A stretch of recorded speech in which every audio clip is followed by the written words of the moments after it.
from the most unexpected of places. I was in Kenya. We went to a sundowner. So what a sundowner is that you go out onto the land. The people from your accommodation, they build a fire, they have drinks and finger food for you, and everybody has a beautiful time on the land of Africa under the stars. It's just absolutely magical. On this particular evening, I decided into the night to just go and spend time with the fire.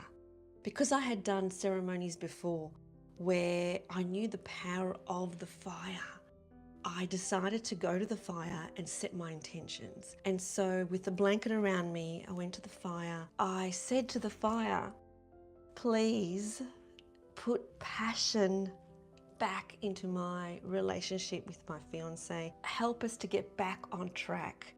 Connect us in a deeper way than we've ever been before. I was just staring into the fire, under the stars, all by myself. After quite some time of just standing there and feeling into the fire, an elder tribesperson from the Maasai Mara region came up to me and said to me, would you like to hear a story about the fire? And I said, I would love to hear a story about the fire, tell me. And he said that in our culture, every single house has a fire that burns 24/7. And there's a special way that we do it, where we keep one log or stick burning and then we put embers on top through the night. And there's a real skill in the way that we do it.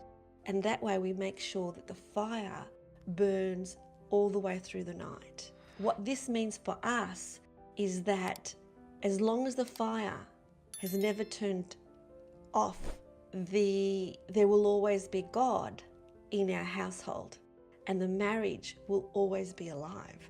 Now, this person didn't know why I was at the fire. This person didn't know that I was praying for my relationship.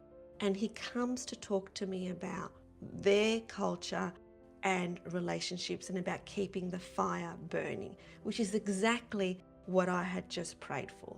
So to me, this was a miracle, but wait, there's more. He said it's the woman's job to keep the fire burning. It's her job to keep the marriage alive. And I said to him, what is her job? How does she keep the marriage alive? And he said, she only has to do her work. And I said, what's her work? What's a woman's work? And he said, the only thing she has to do is love and nurture. That's all she has to do, love and nurture. The simplicity of those words made me cry. I just had tears down my eyes, and I was thinking about just before I had gone to Africa, where I was sitting my fiance down for some deep and meaningful, trying to get to the bottom of why there was a distance between us. And he was getting quite frustrated with having all these deep and meaningful conversations and, not just relaxing into our own company, but just having these very heavy conversations all the time. And so it just dawned on me that all I need to do is love and nurture. That's all I need to do. And then I was remembering back to the beginning of our relationship when, of course, he wanted to be around me because all I did was love and nurture and, have a very light-hearted energy about me. And I find that that's one of the things with particularly single women who have been single for a while and they feel that their clock is ticking and they want babies, and then every relationship or every date they go on, there's this energy of intensity of, this is important, I need to have a relationship and I need to have a baby. And then the male can feel the heaviness of their energy and they don't want to be around that woman.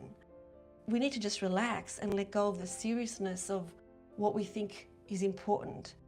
Relax into our feminine, which is just to let go, to trust, and not have this intensity of needing to solve a problem, which is what I needed to do before I went to Africa. And if you want to hear the full story about what was going on there, you need to look at my previous video on this.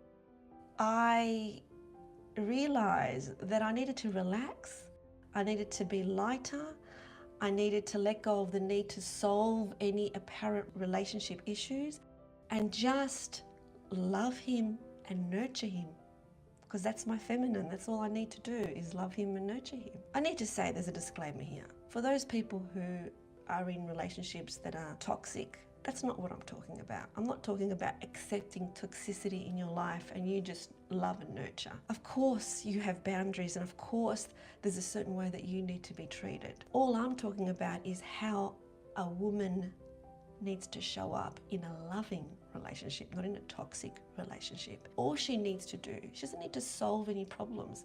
All she needs to do is love and nurture. So if we take that very simple, basic lesson from the Maasai Mara culture, that our job is to keep the fire going in the relationship. And for them, for this particular tribe, literally and metaphorically keep the fire going in the relationship. And he was telling me that with newlyweds, they have trouble keeping the fire going.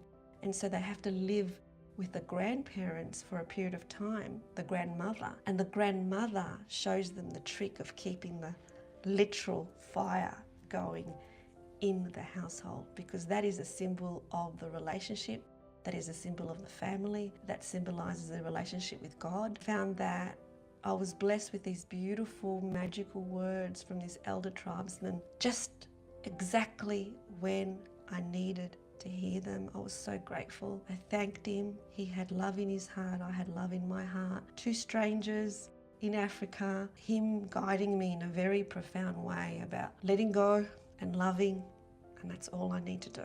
If you want to know what happened when I got back from Africa with my relationship with my fiance, you need to look at the previous video which explained it all, and it was pretty incredible, and it is pretty incredible, and I'm very blessed to be in a beautiful, loving, caring relationship because we both did the work in the relationship, not outside the relationship. If this video resonated with you, I'd love for you to share it with anybody who's going with a relationship issue. Like, subscribe, because all these videos come straight from my heart. They are raw, they are unscripted, they are real. So please remember to live in truth, because nothing else matters. Sending you so much love.